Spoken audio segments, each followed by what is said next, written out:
오늘 설교의 제목은 다분히 사심이 좀 들어가 있습니다.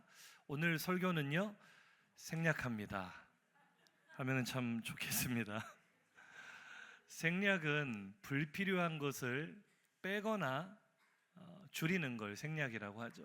예배에 설교가 빠지면 어떻게 되겠어요? 생략할 수 없는 설교 최대한 한번 잘 해보겠습니다. 어떤 분식집은요, 간판에 정말 중요한 걸 생략을 해버렸어요. 분식집인데 파는 게 떡볶이인지 김밥인지 내용물을 생략을 해버리니까 뭐가 남았어요? 대참사가 일어났습니다. 경찰이 출동하지 않을지 모르겠는데 한 번 더 인사하시죠. 생략을 잘하는 것이 예술입니다. 명작 소설은 시작 첫 문장부터 사람들에게 깊은 인상을 남긴다고 합니다. 명작을 마주했을 사람들은 첫 줄을 읽고 전율을 느낀다고 해요. 독자들이 뽑은 가장 인상 깊었던 소설 도입부 몇 가지만 좀 소개를 해볼게요. 호메로스가 쓴 일리아드 첫 시작이 이렇습니다. 분노를 노래하소서 시의 여신이에요. 뭔가 좀 웅장하죠. 우리나라 작품입니다. 이상이 쓴 날개 첫 시작이 어떻게 되는지 아세요? 박제가 되어버린 천재를 아시오. 뭔가 다음 내용이 궁금해지는 그런 도입 아닙니까? 알베르 까뮈가 쓴 이방인은 이렇게 시작합니다. 오늘 엄마가 죽었다. 아니 어쩌면 어제. 분위기가 느껴지지 않습니까? 작품에. 한 가지만 더 소개해야죠. 가와바타 야스나리의 설국, 노벨 문학상을 받았던 작품이죠. 국경의 긴 터널을 빠져나오자 설국이었다. 각 작품의 첫 문장입니다. 어떻게 이 책들이 시작이 되는지, 이런 도입부가 우리에게 깊은 인상을 남기는 이유는요, 짧은 한 문장 속에 많은 것들을 함축하고 있기 때문에 그렇습니다. 한 문장이지만 그것이 말하고 있는 내용은 굉장히 많죠. 많은 것들을 생략하고 있지만 많은 의미를 담고 있다. 그런 점에서 오늘 우리가 읽었던 본문인 창세기 1장 1절은요, 전율을 넘어서 경외감을 불러일으키는 명문 중에 명문이다 할 수 있겠습니다. 한번 읽어보시죠. 시작. 태초에 하나님이 천지를 창조하시니라. 할렐루야. 이 짧은 한 문장 속에 내가 믿는 하나님이 어떤 분이신지가 함축되어 있습니다. 이것이 곧 우리의 신앙 고백인 줄로 믿습니다. 이 말씀을 통해 오늘 우리가 함께 살펴보기 원하는 것은요, 태초에 계신 하나님이 어떤 분이신가? 나의 하나님이 어떤 분이신가? 태초라는 것은 세상이 시작되기 전, 만물이 시작되기 전, 그러니까 거기에는 시간도 없어요. 해와 달이 없는데 어떻게 시간이 있겠습니까? 시간도 없어요. 아무것도 존재하지 않아요. 공간도 없어요. 아무것도 존재하지 않는 거기에 영원 전부터 우리 하나님이 계셨습니다. 하나님만 계셨습니다. 그 하나님께서 세상에 존재하는 모든 것을 창조하신 줄로 믿으십니까? 그 하나님이 나의 하나님임을 분명히 고백하는 오늘 주일이 되기를 소망합니다. 나의 하나님이 어떤 분인가라는 이 고백은요, 오늘 우리들뿐만 아니라 이 창세기가 기록되던 모세 시대에도 굉장히 중요한 고백이었습니다. 모세가 이 창세기를 언제 기록했는가? 아마도 출애굽 여정 가운데 기록한 것으로 학자들이 추측을 합니다. 시내산에서 기록을 했거나 40일 주야로 금식을 할 때 기록을 했거나 아니면 광야 40년 여정 가운데 하나님께서 회막으로 부르셔서 감동하실 때마다 이것을 기록했을 것이다. 그러니까 약 기원전 1400년경에 이 창세기를 기록을 했다는 거죠. 모세 오경을 모세가 기록하던 그 시대는 생존이 급선무인 상황 아닙니까? 광야 속에서 뭐를 마셔야 될지, 어디에서 더위와 추위를 피해야 될지, 이 사나운 들짐승들과 맹독을 가진 짐승들을 어떻게 피해야 될지 생존이 급선무가 되며, 여자와 아이까지 합하면 남자만 60만 명이었으니까 여자와 어린아이, 노약자를 다 합한다면 200만 명은 좋게 되었을 그 큰 인구를 통솔하기에도 정신이 없었을 거란 말이죠. 그런데 그런 복잡하고 마음 무거운 상황 속에서 모세는 왜 이 성경을 기록해야만 했는가? 하나님께서 시키셨기 때문에 기록했겠지만 왜 하나님은 생존도 버거운 그 상황 속에서 이 말씀을 기록하게 하셨는가? 오늘 이 창세기 1장 1절의 고백이 우리에게 말해주고 있습니다. 이 고백 자체가 출애굽의 목적이고 출애굽의 이유이고 우리가 앞으로 살아갈 여정의 의미가 되기도 하고 우리들의 정체성 그 자체가 되기 때문인 줄로 믿습니다. 우리 그 모세 시대 속으로 한번 들어가 보겠습니다. 그 시대의 배경이 어떻게 됩니까? 먼저 모세의 앞시대인데요, 이 이스라엘 자손의 조상이 되는 아브라함에게 하나님은 두 가지 약속을 주셨죠. 창세기 13장에 보시면 롯이 아브라함을 떠나 자기가 보기에 좋은 땅을 선택해서 소돔과 고모라 땅을 선택해서 나간 후에 이 아브라함의 마음은 굉장히 답답했습니다. 막막했겠죠. 이제 남겨진 땅들은 사람이 살기에는 너무나 척박한 땅이었습니다. 그때 하나님은 아브라함을 위로하시며 이렇게 말씀하십니다. 내가 너의 자손을 땅에 티끌같이 많아지게 해줄 것이다. 100세가 될 때까지 아들 하나 낳지 못했던 아브라함에게 자손의 복을 약속하셨고 또 한 가지 약속은요, 네 눈에 보이는 이 땅을 너와 너의 자손에게 줄 것이다. 그러니까 이스라엘에게 주어진 약속은 두 가지, 하나는 자손이 번성하는 복이고 하나는 땅의 복입니다.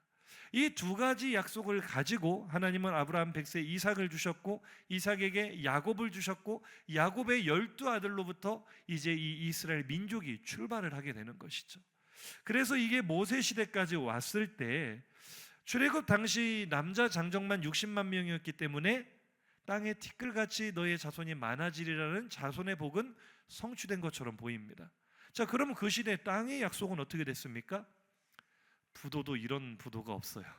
완전히 부도난 약속처럼 보이는 상황. 왜냐하면 그들에게는 땅이 없었죠.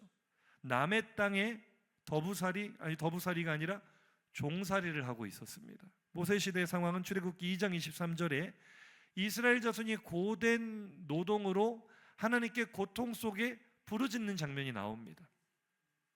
우리는 짧게 읽어 내려가는 한 장, 두 장의 이야기 속에 이스라엘의 430년의 고통이 생략되어 있어요. 얼마나 고통스러웠는지 노역 자체도 무거웠지만 사실은 이 히브리 민족에 너무 사람들이 늘어나는 것을 우려한 애굽 왕의 정책에 의해서 파라오죠. 성경에 바로라고 말하는 파라오의 정책에 의해 이 히브리 민족은 남자아이를 낳으면 출생한 그 신생아를 나일강의 악어 밥으로 던져야 됐습니다. 인류 역사상 가장 끔찍하고 잔혹한 고통이 그들에게 주어져 있었고 그 길고 잔혹한 고통 속에 이스라엘 민족은 우리들의 하나님은 어디 계신가 430년을 부르짖었습니다. 그래도 그들에게 땅을 주시겠다는 하나님의 약속은 너무나 멀게만 느껴집니다. 땅은 그만두고 이 종살이만 면하게 해주셨으면.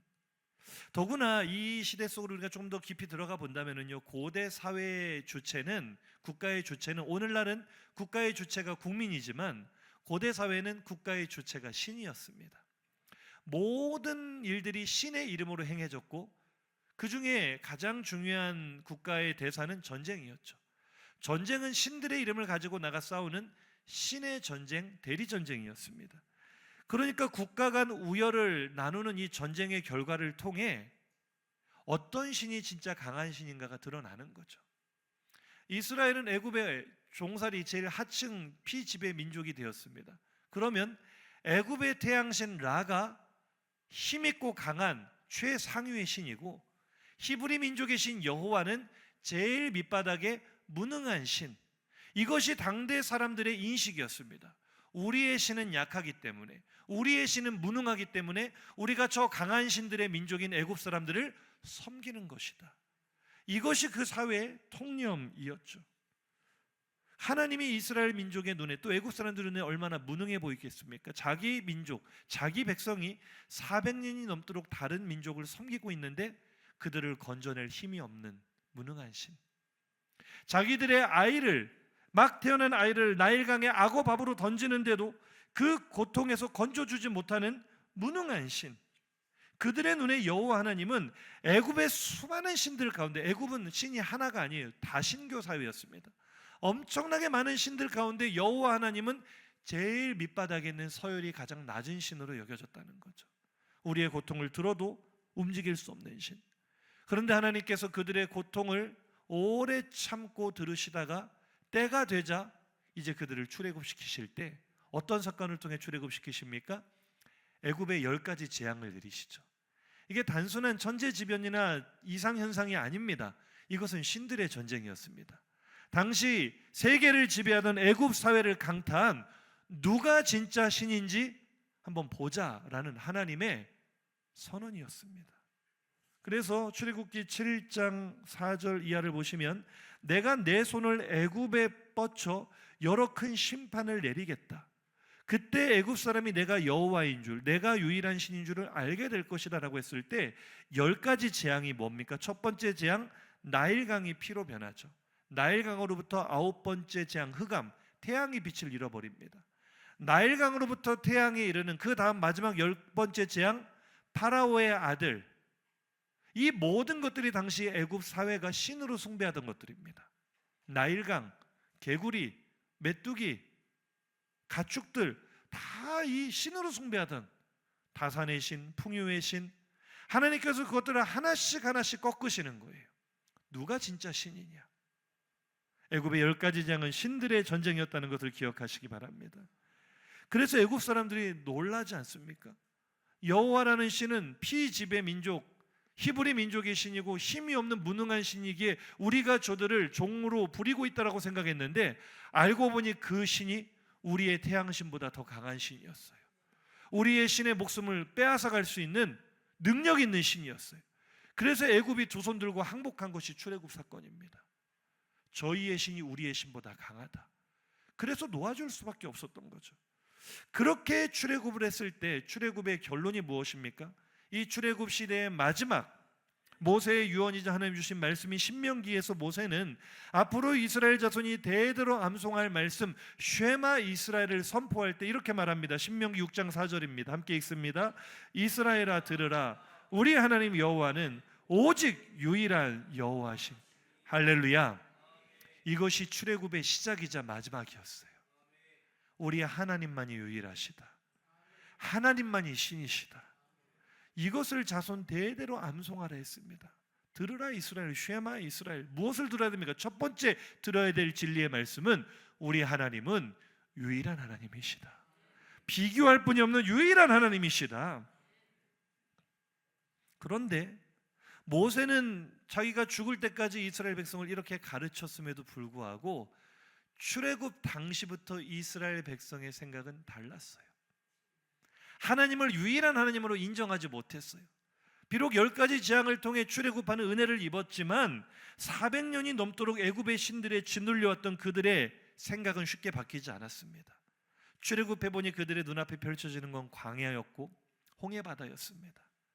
이 난관 앞에 누가 우리를 건져줄 것인가? 우리가 과연 이 광야를 무사히 빠져나갈 수 있을 것인가? 그들에게 믿어지지 않는 일이었어요. 우리의 신 여호와보다 저 애굽의 신들이 훨씬 더 강하게 느껴져서 우리가 이 광야에서 또 약탈과 죽임을 당하지는 않을지, 또다시 노예로 끌려가지는 않을지 걱정과 염려가 앞섰습니다. 그래서 우리가 출애굽기를 읽을 때 계속 반복되는 이스라엘의 원망하는 말이 무엇입니까? 출애굽기 14장 11절 이하 홍해 앞에서 그들이 하는 말이죠. 애굽에 매장지가 없어서 당신이 우리를 이 광야로 이끌어냈느냐? 왜 우리를 이 광야로 이끌어내서 죽음을 맞이하게 하느냐? 우리가 가만 놔두라 하지 않았느냐? 우리가 애굽 사람을 섬기는 게 낫겠다고 하지 않았느냐? 애굽의 신들을 섬기는 것이 더 행복하다고 하지 않았느냐? 그들이 그렇게 원망을 하죠. 홍해 사건에서만 그런 게 아니에요. 사사건건 광야 생활 가운데 조금만 어려움이 찾아도 그들은 애굽으로 돌아가자고 울부짖었습니다. 그것은 하나님에 대한 불신이었죠. 방금 저 고백을 보십시오. 당신이 어쩌자고 우리를 애굽에서 끌어냈느냐? 이 당신이 과연 모세인 것 같습니까? 모세에게 하고 있지만 사실 그들이 손가락질하고 있는 대상은 그들을 출애굽시킨 하나님입니다. 힘도 없는 무능한 여호와가 왜 어쩌자고 우리를 애굽에서 건져내서 이 위기를 맞게 하냐는 거예요. 왜 그들이 하나님을 약하게 봤습니까? 그들이 지금 진을 친 장소가 비하히롯이에요. 홍해를 마주보고 있는 비하히롯이라는 땅에 진을 치고 있는데 애굽이 군대를 총 출동해서 자기들을 잡으러 온답니다. 이때 이스라엘 백성의 머릿속에 스치는 생각은 400년 동안 배워왔던 애굽의 신들의 세계예요. 비하히롯, 애굽말로 하토르 여신의 집이란 뜻입니다. 하토르 여신은 애굽의 태양신, 최고의 신 라라는 신을 보좌하는 수행원이에요. 그런데 이 여신이 하는 일이 무엇인가? 사랑과 미를 주관한다고 하지만 이 여신의 주된 역할은 태양신, 애굽의 태양신을 배반한 민족을 쫓아가서 살육하고 심판하는 신이었어요. 그런데 마침 그들이 홍해 앞에 진을 치고 있는 장소의 이름이 하토르 여신의 집이랍니다. 그러니 이스라엘 백성이 죽겠다고 아우성을 치는 거죠. 무능한 여호와가 우리를 사지로 이끌었다는 거예요. 우리는 이제 하토르 여신에게 한 사람도 남김없이 다 죽임을 당할 것이다. 앞에는 바다가 가로막고 있고 뒤에는 우리를 심판하러 애굽 군대가 출동했으니 우리가 살 길이 없다는 거죠. 이스라엘의 눈에 여호와는 여전히 무능해 보였습니다. 애굽의 신들이 하나님보다 더 크고 강해 보였죠. 그러니 우리는 차라리 애굽의 신들을 섬기겠다. 왜 우리를 이끌어냈느냐? 이 장면을 묵상할 때 오늘 우리의 모습이 떠오르지 않습니까? 물질 문명이 지배하는 이 시대를 살아가는 우리들의 모습 아닙니까? 눈에 보이지 않는 하나님보다 눈에 보이는 돈의 힘을 더 믿습니다. 인맥의 힘을 더 믿습니다. 세상의 권력의 힘을 더 믿습니다. 의지합니다. 이 세상에서 내가 잘되고 성공하기 위해 붙잡아야 될 대상은 눈에 보이지 않는 하나님이 아니라 나를 도와줄 수 있는 힘있고 유력한 사람을 붙잡아야 그 사람이 나를 끌어줄 것이라는 믿음이 있어요. 자녀들이 성장을 할 때, 고3 수험생일 때, 또 직장 취업을 앞뒀을 때 우리 부모들이 자녀들에게 무엇을 더 중요하게 가르치는지를 보십시오. 하나님보다 세상에서 붙잡아야 될 것이 더 많다라고 가르치지 않습니까? 좋은 대학의 간판의 힘을 믿어야 되고 좋은 직장이 제공해주는 경제적 힘을 믿어야 되고 그것들을 위해 얼마든지 신앙을 포기할 수 있는 우리들의 모습 아닙니까? 하나님은 교회 안에서나 존재하는 분이지 내 삶에 직접적인 영향을 끼치는 것은 하나님보다 더 강한 신들이 많다라고 우리가 말하고 있지 않습니까? 우리의 상황이나 출애굽 당시 이스라엘, 이 창세기가 기록되던 당시의 상황이 별반 다르지 않아요. 이런 상황 속에 하나님은 갈 길이 멀고 당장 해결해야 될 생존의 문제가 시급하지만 모세를 부르셨습니다. 그리고 모세를 감동하셔서 하나님의 말씀을 기록하게 하셨습니다. 그 첫 번째 기록이 바로 이 창세기이며 그 첫 번째 구절의 고백이 바로 우리가 읽었던 태초에 하나님이 천지를 창조하셨다라는 선언인 줄로 믿습니다. 창세기를 조금 더 들여다보죠. 창세기 연대표를 보면은요, 우리가 좀 간과하는 면들이 있어요. 우리에게는 아담이나 아브라함이나 다 비슷한 창세기 시대 사람들 아닙니까? 그렇죠. 그래서 사실 아담으로부터 아브라함까지는 시간으로 2000년 정도 차이가 있습니다. 그러니까 예수님 당시로부터 오늘 우리들까지의 시간이나 아담으로부터 아브라함까지의 시간이나 비슷할 정도로 엄청나게 긴 시간이에요. 아브라함에게 아담 이야기, 노아 홍수 이야기는 전혀 현실감이 느껴지지 않는 너무나 먼 옛날의 이야기라고요. 그런데 창세기는요, 그 2000년의 시간을 1장부터 11장까지 아주 간략하게 기록합니다. 아브라함부터 요셉까지의 시간은 300년 남짓밖에 안 돼요. 그런데 창세기 12장부터 50장까지 나머지 전체 내용은 그 300년 정도의 이야기를 기록하고 있어요. 그러니까 창세기라는 책 자체가 엄청나게 많은 생략을 하고 있는 책이에요. 너무나 많은 이야기들을 생략하고 있고요. 그 중에서도 가장 많이 생략된 것이 무엇이냐? 이 모든 이야기를 들려주시는 이야기의 근원이 되시는 하나님에 대한 이야기가 단 한 절로 생략되어 있어요. 단 한 절로 압축되어 있어요. 이 너무 생략이 많다는 것이 하나님의 존재를 의심하게 만드는가? 하나님을 저 애굽의 신들보다는 훨씬 더 수준이 낮은 시시한 신으로 느끼게 하는가? 우리가 좀 고민해 봤으면 좋겠습니다. 생략이 많다는 것은 무엇을 의미하는가? 조금 집중하시도록 제가 사과 깎는 법을 한번 가르쳐 드리려고 하는데요. 사과 잘 깎으십니까? 사과를 토끼 모양으로 깎으실 수 있으세요? 우리 조성미 지사님은 되신답니다. 안 되시는 분들은 어떻게 사과가 토끼가 돼 보여드리겠습니다. 사과를 토끼 모양으로 깎으려면 먼저 4등분을 해야 돼요. 사과를 4등분을 하시고 뒤집어서 씨를 빼내시면 됩니다. 그 다음 다시 뒤집어서 껍질을 벗기시면 돼요. 그 다음에는요, 완성입니다. 너무 많은 게 생략이 됐죠. 생략됐어요. 생략. 제가 어렸을 때는 그 TV 유치원이라는 뽀뽀뽀 하나 둘 셋 이런 제가 유치원 때 굉장히 인기가 많았어요. 그런데 제가 그걸 볼 때마다 가장 기다리던 시간은 종이접기 만들기 시간이었는데요. 그 마리테레도 이제 나이가 많아서 나오셨지만 저분이 젊으셨을 때 저 옆에 있는 꼬마가 신세경이에요. 이분이 나와서 이 종이접기를 하는데 너무 신기한 거예요. 어떻게 종이로 저런 걸 만들지? 그러니까 늘 기대를 가지고 나도 한번 만들어 봐야 되겠다. 굉장히 집중해서 TV 앞에서 묵상하고 기다려요. 언제 종이접기를 시작하나. 저 종이접기는 전체 프로그램이 한 5분 정도밖에 안 돼요. 시간이 짧았어요. 그래서 대기하고 종이도 다 준비물도 준비해가지고 대기하고 있다가 시작하면 열심히 따라하는 거예요. 그런데 저는 한 번도 완성해 본 적이 없습니다. 너무 빨라요.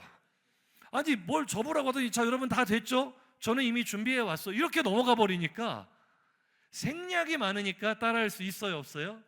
없어요. 이 분야의 최고봉은 지금 돌아가셨지만 예전 미국의 화가 밤 로스라는 분이 있습니다. 참 쉽죠. 하나도 쉽지 않은데 아니 이분이 그냥 붓이 몇 번 왔다 갔다 하면은 뭘 안 한 것 같은데 그림이 돼 있잖아요. 그러니까 보이지 않는 생략이 많은 거예요. 한번 보시겠습니까? 짧게 한번 보시죠. 밥 아저씨 그림의 반전? 오늘은 나무 판때기에 그림을 한번 그려볼게요. 흰색을 발라줍니다. 으차, 요렇게. 하늘은 하늘색이니까 하늘색도 하늘하늘 칠해줘요. 산에 나무도 있으니까 색 한번 칠해줍니다. 거의 대충 완성이 되어가요. 자, 이제 개나리만 좀 그려주면 으차. 자, 완성입니다. 어때요? 참 쉽죠? 아 참, 그리고 말인데 이 나무 판때기 사실 살 돈이 없어서 판때기도 제가 대충 그렸어요. 어떻게 했냐고요? 대충요. 허허, 이렇게. 참 쉽죠? 하나도 쉽지 않아 보이는데 뚝딱 하니까 그림이 완성되는데 이게 뭐 빨리 감은 게 아니라 실제 영상을 보면은요 아니, 눈으로 보고 있었는데 아무것도 안 했는데 그림이 돼 있어요. 그러니까 얼마나 많은 잔손질이 생략이 돼 있는 겁니까? 우리 눈에 안 보이는 생략이 됐다. 이것이 그 권위를 떨어뜨리는가? 제가 이 영상을 보면서 이런 생각이 들었습니다. 대가일수록 설명이 필요가 없구나. 진짜일수록 생략이 가능하구나. 굳이 설명하지 않아도 결과로 말해줄 수 있는 진짜는 생략할 수 있습니다. 생략을 해도 진짜는 진짜인 줄로 믿습니다. 창세기가 보여주는 하나님이 그렇습니다. 하나님에 대한 단 한 구절입니다. 태초에 하나님이 천지를 창조하셨다. 딱 한 구절. 더 이상의 설명은 불필요하다는 거예요. 어떤 약 광고가 떠오르더라고요. 더 이상의 설명은 필요 없다. 설명은 약사님이 아니라 성령님이 하실 겁니다. 할렐루야. 한번 따라 합시다. 진리는 설명이 필요가 없습니다. 진리는 결과로 드러납니다. 진짜이기 때문에 이게 왜 진짜인지를 구구절절히 설명할 필요가 없어요. 우리 성도들이 좀 이해를 하시기에 도움이 되도록 제가 당시 이스라엘 백성들이 경외심을 가지며 바라봤던 이방 신들의 이야기를 조금 들려드릴게요. 이게 고고학적으로 또 역사적으로 굉장히 중요한 자료들인데요. 고대 근동, 중동 지역이죠. 그 지역은 국가 민족마다 문명이 발생하면서 각 민족의 시작을 설명하는 신화들이 기록이 되었는데 보통 이제 역사학자들의 논쟁이 되는 부분이 창세기가 뭐라고 할까 모작이다. 그러니까 창세기보다 앞선 역사적 기록들이 있었고 창세기가 그것을 보고 홍수 이야기라든지 이런 것들을 따라서 기록한 것이다 이렇게 주장을 하거든요. 왜냐하면 기록 연대를 추정해 봤을 때 창세기는 모세가 기원전 약 1400년 정도의 기록을 한 걸로 추정이 되는데 이 메소포타미아 신화들 같은 경우에는 보통 기원전 3000년 정도부터 기록된 것으로 나오니까. 그런데 사실 기록 연대가 진위 여부를 가리는 주장이 되진 않아요. 왜냐하면 기원전 3000년에 기록된 수메르 신화나 기원전 1400년에 기록된 창세기나 그때로부터 수천 년 전의 이야기를 기록하고 있기 때문에 원 팩트의 사건은 과거의 이야기예요. 그 과거의 이야기를 누가 진짜로 기록하고 있느냐 이제 그 싸움이거든요. 그래서 사실 역사학적으로 보면 길가메시의 서사시라든지 이런 수메르 신화가 인류 역사상 가장 오래된 신화로 인정이 됩니다. 그럼 그런 신화들, 그 당시 모세 당시 이스라엘 백성들이 그 신화들을 보고 읽고 들으며 그 신들을 굉장히 강한 신으로 여겼단 말이죠.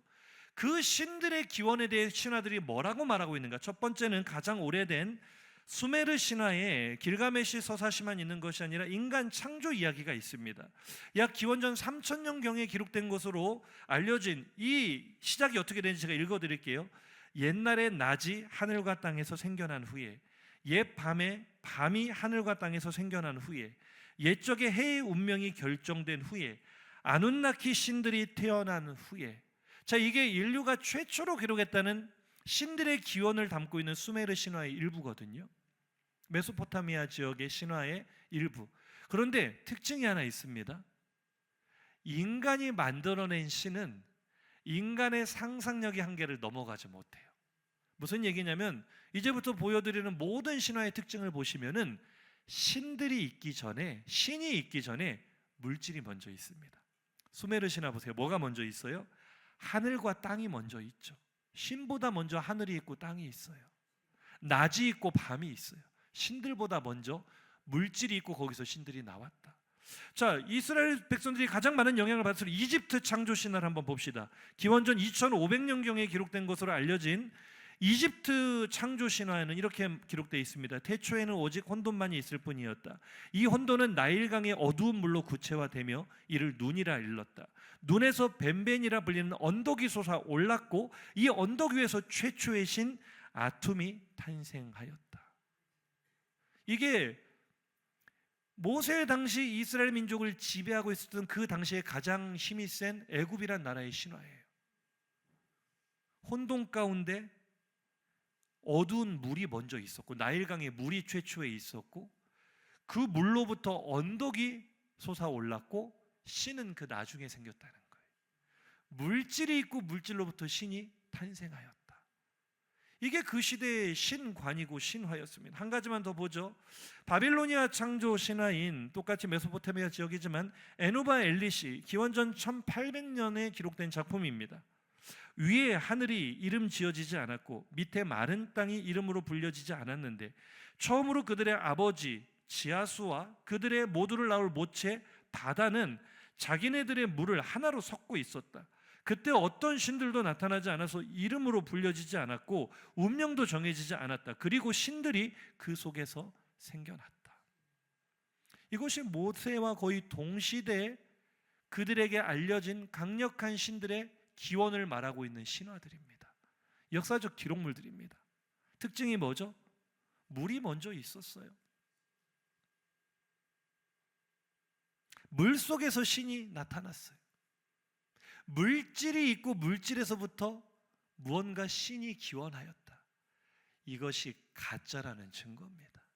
인간이 만들어내는 허구의 신화라는 증거입니다. 인간의 상상으로는요, 무라는 공간도 시간도 아무것도 존재하지 않는 영혼을 설명할 수 없기 때문에 신들도 하나의 피조된 존재처럼 표현할 수밖에 없는 거죠. 너무나 구구절절 많은 설명이 필요해요. 우리들의 신이 어떻게 생겨났는가? 우리들의 신이 어디에서부터 왔는가? 가짜로 지어냈기 때문에 너무나 많은 설명이 필요해요. 그런데 성경은 뭐라고 말합니까? 다시 한번 전율하며 읽어보시기 바랍니다. 창세기 1장 1절입니다. 시작. 태초에 하나님이 천지를 창조하시니라. 할렐루야. 진리는 설명이 필요하지 않습니다. 하나님이 거기 계셨다. 거기에 시간도 없었다. 공간도 없었다. 우주도 없었다. 물이 어디 있으며 낮과 밤이 어디 있으며 아무것도 창조되기 이전에 하나님만 계셨다. 이것이 태초입니다. 이것이 태초에 계셨던 하나님입니다. 우리의 하나님은 홀로 유일하신 하나님, 아무것도 존재하지 않을 때 홀로 존재하셨던 하나님, 우리 인간의 언어와 지식으로 그의 기원을 설명할 수 없는 영원 전부터 영원까지 홀로 존재하시는 하나님이신 줄로 믿습니다. 우리 배경 속에서 이 말씀을 살펴보세요. 이 한 절의 고백이 우리에게 얼마나 많은 것을 말해줍니까? 하나님께서 모세에게 기록하게 하신 하나님에 대한 단 한 구절, 태초에 하나님이 천지를 창조하셨다, 이 말씀이 두려움에 떨고 있는 광야의 막막함 가운데 짓눌려 있는 이스라엘 백성에게 얼마나 많은 것들을 말해주고 있습니까? 이스라엘아, 들으라. 너희의 하나님 여호와는 홀로 유일하신 하나님이시다. 많은 신들 가운데 강한 신이 아니고 홀로 유일하신 창조주 하나님이시다.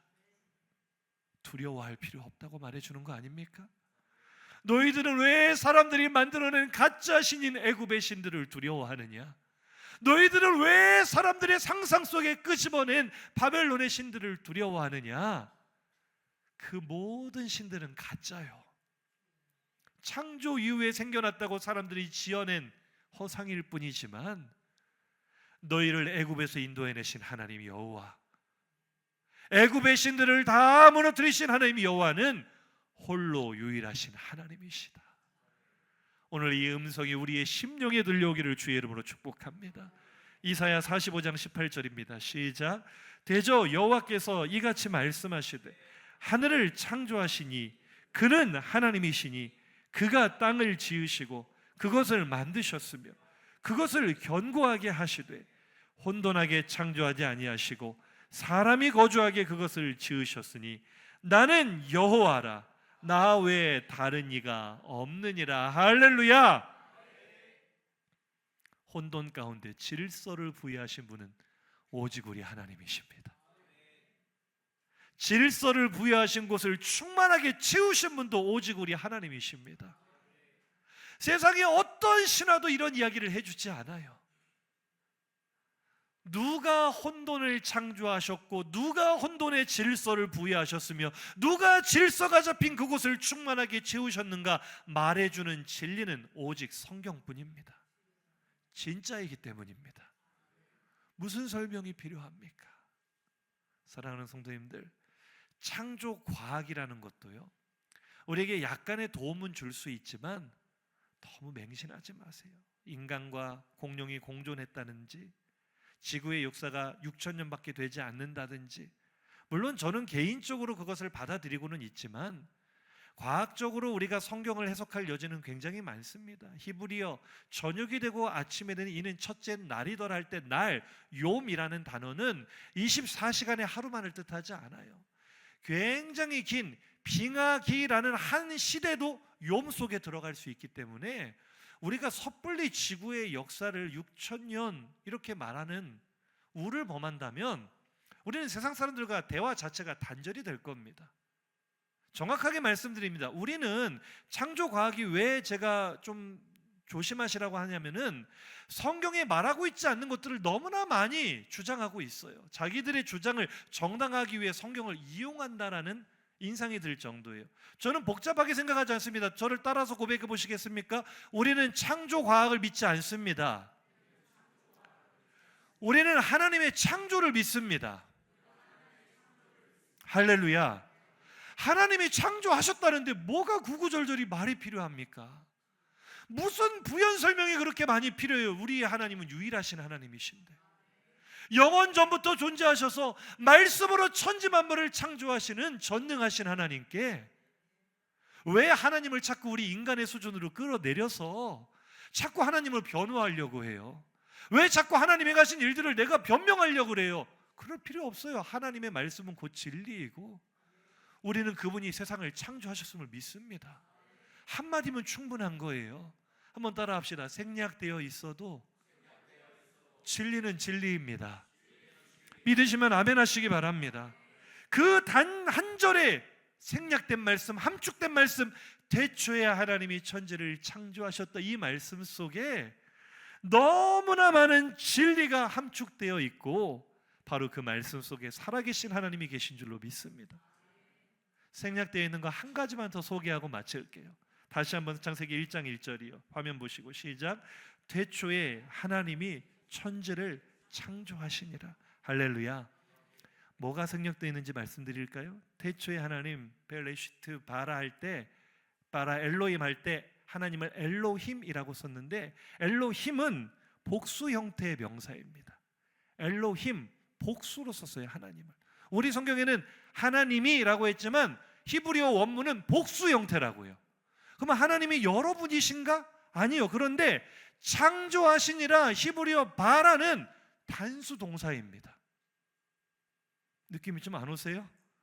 복수 형태로 쓴 하나님이 창조하시는 이 단수다, 이게 뭘 말하겠어요? 삼위일체의 진리가 이 한 절 속에 들어가 있어요. 할렐루야. 하나님은 우리의 인간의 언어로 다 설명할 수 없지만 성부, 성자, 성령 세 위격으로 존재하십니다. 그러나 그분은 한 분 하나님이십니다. 아멘이세요? 창세기 1장 1절에서 3절 이 창조 기사 속에 성부, 성자, 성령이 다 등장하신다는 거 아십니까? 한번 읽어보실까요? 찾아보세요. 성부, 성자, 성령. 시작. 태초에 하나님이 천지를 창조하시니라. 땅이 혼돈하고 공허하며 흑암이 깊음 위에 있고 하나님의 영은 수면 위에 운행하시니라. 하나님이 이르시되 빛이 있으라 하시니 빛이 있어. 할렐루야. 태초에 하나님이 창조 사역의 주체는 성부 하나님이시죠. 아버지 하나님이 나왔어요. 하나님의 영이 수면 위에 운행하세요. 아직 질서가 없고 혼돈한 하나님이 처음 창조하신 천지에 제일 먼저 질서를 부여하시며 운행하신 분은 성령 하나님이십니다.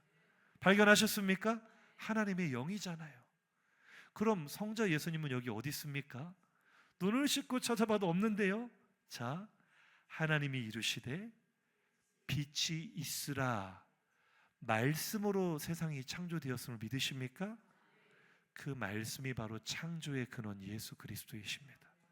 고린도전서 8장 5절 이하를 보시면 성경은 말합니다. 세상 사람들이 주장하는 많은 신과 많은 주가 있으나 우리에게는 한 분 아버지 하나님만 계시고 그 하나님으로부터 만물이 그에게서 났는데 어떠한 방식으로 만물이 나왔느냐? 또한 한 주 예수 그리스도께서 계시니 만물이 그로 말미암았다. 예수 그리스도를 통해 만물이 창조되었다는 거예요. 더 정확하게 요한복음 1장 1절 이하를 보시죠. 시작. 태초에 말씀이 계시니라. 이 말씀이 하나님과 함께 계셨으니 이 말씀은 곧 하나님이시니라. 그가 태초에 하나님과 함께 계셨고 만물이 그로 말미암아 지은 바 되었으니 지은 것이 하나도 그가 없이는 된 것이 없는. 아멘. 우리가 이해를 돕기 위해 천지창조는 성부 하나님의 사역입니다라고 설명은 하지만 하나님의 모든 사역은요 성부, 성자, 성령 삼위일체 하나님의 연합사역입니다. 하나님이 말씀하셨을 때 그 입에서 나오는 그 말씀, 만물이 있게 한 그 말씀이 곧 예수 그리스도, 우리의 구주이십니다. 그래서 요한은 말합니다. 1장 14절 그 말씀이 육신이 되어 우리 앞에 오셨으니 그가 바로 독생자의 영광을 가지신 예수 그리스도이십니다. 믿으십니까? 태초에 하나님이 천지를 창조하시니라 그냥 읽고 넘어갈 구절이 아니죠. 이 한 구절 속에 삼위일체 하나님이 계시고 이 한 구절 속에 우리의 정체성이 있고 이 한 구절 속에 오늘 우리의 삶을 이끌어 가시는 하나님의 은혜가 있는 줄로 믿습니다. 우리를 창조하신 하나님, 우리를 구원하신 하나님의 위대한 역사가 이 한 절에 함축되어 있는 줄로 믿습니다. 생략된 것처럼 보이는 이 말씀이 곧 진리인 줄로 믿으시면 아멘 하시기 바랍니다. 말씀을 줄여 마치겠습니다. 광야의 이스라엘, 애굽의 신들을 두려워하고 있어요. 우리에게 복수하지 않을까? 우리를 잡아가지 않을까? 우리를 죽이지 않을까? 앞길은 광야인데, 앞길은 홍해바다인데 우리는 여기서 죽지 않을까? 두려워하고 염려하고 주저앉아 있는 그들에게, 오늘 인생의 무거운 짐 앞에 주저앉아 있는 우리에게 하나님은 성경의 위대한 시작을 여는 한 구절, 태초에 하나님이 천지를 창조하셨다, 이 한마디 말씀으로 간결하지만 명확한 복음을 들려주시는 줄로 믿습니다. 하나님은 유일하신 분이고 그분이 세상을 창조하셨고 그분이 너를 구원하셨는데 그분이 너를 지금도 인도하신다. 그 음성이 우리에게도 들려오기를 축복합니다. 우리가 결단하고 마쳤으면 좋겠어요. 하나님, 생략된 것처럼 보이는 이 짧은 구절 속에 살아계신 하나님을 내가 뵙습니다. 위대한 이야기의 시작 속에 삼위일체 하나님을 내가 만납니다. 이제 이 말씀 속에 내가 결단합니다. 하나님, 이제 나도 나의 앞길에 두려움과 염려를 생략하겠습니다. 내 앞길에 불신과 원망을 생략하겠습니다. 고백하시죠. 생략하겠습니다. 따라합시다. 염려를 생략하겠습니다. 원망을 생략하겠습니다. 비교의식을 생략하겠습니다. 열등감을 생략하겠습니다. 할렐루야. 우리의 손을 붙잡고 두려워하지 말라 하시는 인도하시는 하나님과 함께 모든 두려움을 생략해 버리시고 믿음으로 나아가는 한 주 되시기를 예수 이름으로 축복합니다. 우리 들은 말씀 생각하며 결단의 찬양 하나님께 올려드립니다. 우리 하나님은 어떤 분이십니까? 한번 옆 사람에게 한번 인사해 보실까요? 우리 하나님은 의일하신 하나님이십니다. 만물보다 먼저 계신 하나님이십니다. 창조주 하나님이십니다. 구원주 하나님이십니다. 지금도 그대를 인도하십니다. 축복해 주세요. 염려하지 마세요. 두려움을 생략하세요. 우리 그렇게 믿음으로 나아갑시다.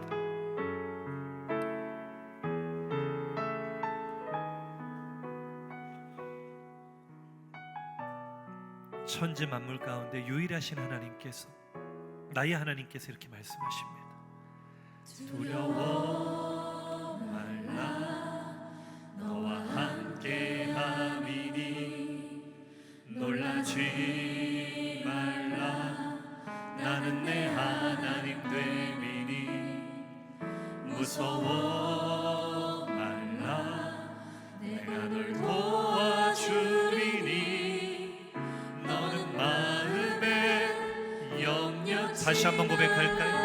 광야의 이스라엘에게 하나님이 말씀하셨어. 애굽의 신들을 두려워하는 그들에게, 오늘 세상의 인생의 문제 앞에 두려워하는 우리에게 하나님 말씀하십니다. 내가 하나님이, 내가 세상을 만물을 창조한 하나님, 너의 하나님 여호와가 유일하신 하나님이시니 우리 한 번만 더 고백합시다. 하나님이 오늘 나에게 말씀하세요. 두려워, 무엇을 두려워하십니까? 왜 놀라십니까? 하나님이 나의 하나님입니다. 무엇을 무서워하십니까? 광야가 앞에 있어도, 바다가 내 앞길을 막아도 염려하지 마십시오. 염려를 생략하십시오. 왜냐하면 하나님이 살아계시기 때문입니다. 내가 너를 굳세게 하리라, 내 손으로 너를 꼭 붙잡아 주리라. 내가 너를 이롭게 구원하신 하나님, 내가 너를 굳세게 하리라. 하나님의 약속을 붙들고 나갑시다. 내가 너를 굳세게 하리라, 내 손으로 너를 꼭 붙잡아 주리라. 내가 너를 의롭게 너는 마음에 염려치 말라. 우리 하나님이 어떤 분이신지 믿음으로 고백합시다. 하나님께서 선포하십니다. 나는 너의 하나님이라, 하늘을 지은 창조주라, 땅에서 사는 베푸는 자, 나는 여호와. 아멘 아멘. 하는 자, 나의 찬송을 부르는 자, 너는 나는 너의 하나님이라 말씀하십니다. 나는 너의 하나님이라, 하늘을 지은 하나님이 누구신지 고백해보세요. 내 두려움을 내려놓고 나는 여호와니라.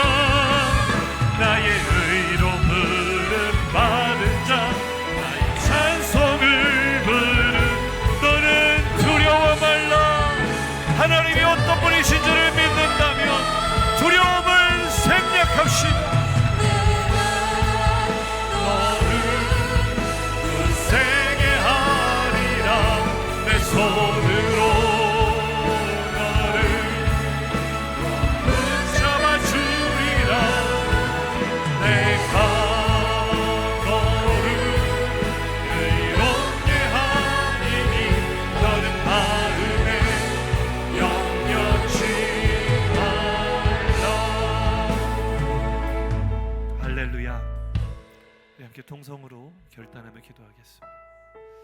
오늘부터 우리 새로운 공과로 창세기부터 다시 이 성경 말씀 여행이 시작이 되었습니다. 제가 본문을 받아 들고 참 깊은 고민에 빠졌습니다. 하나님, 수도 없이 설교했었던 창세기 1장 1절 또 무슨 말씀을 전할까요? 무슨 이야기를 또 나눌 수 있을까요? 말씀을 붙들고 몸부림치는 중에 하나님께서 저를 기원전 1400년 모세의 시대로 데려가셨어요. 광야의 이스라엘을 보게 하셨어요. 왜 하나님이 먹고 사는 문제가 눈앞에 발등의 불처럼 시급한 그 상황 속에 이 창세기를 기록하게 하셨을까? 광야의 이스라엘은 어떤 심정으로 그 광야를 걸어가고 있었을까?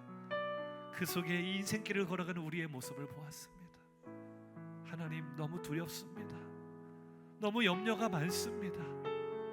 그런데 하나님은 그 답답한 상황 속에 우리에게 간결하게 덤덤하게 말씀하십니다. 태초에 하나님이 천지를 창조하시니라. 너를 여기까지 인도하신 여호와가 어떤 하나님이야? 너와 함께 하신 하나님이 어떤 하나님이야? 우리가 하나님을 바라보면은요, 많은 것이 생략되어 보이는 이 한 구절 속에 우리는 살아계신 하나님을 만날 수 있어요. 우리의 삶을 주관하신 하나님을 만날 수 있어요. 우리의 앞길을 책임지시는 하나님을 만날 수 있어요. 이제 우리가 생략할 것은 우리의 두려움입니다. 우리의 불신입니다. 하나님이 나의 하나님이십니다. 이 시간 통성으로 기도하실 때 하나님, 나의 모든 염려와 두려움을 하나님께 내려놓습니다. 내가 걱정하는 인생의 문제를 하나님 앞에 내려놓습니다. 나의 하나님은 천지 만물보다 먼저 계시는 유일하신 하나님, 만물을 창조하신 하나님, 나를 죄에서 건져내신 하나님, 지금도 나를 인도하신 하나님을 내가 믿음으로 두려움을 생략하고 염려를 생략하고 걱정을 생략하고 믿음으로 하나님의 손을 붙잡고 나아가겠습니다. 주여, 한번 부르짖고 통성으로 기도합니다. 주여,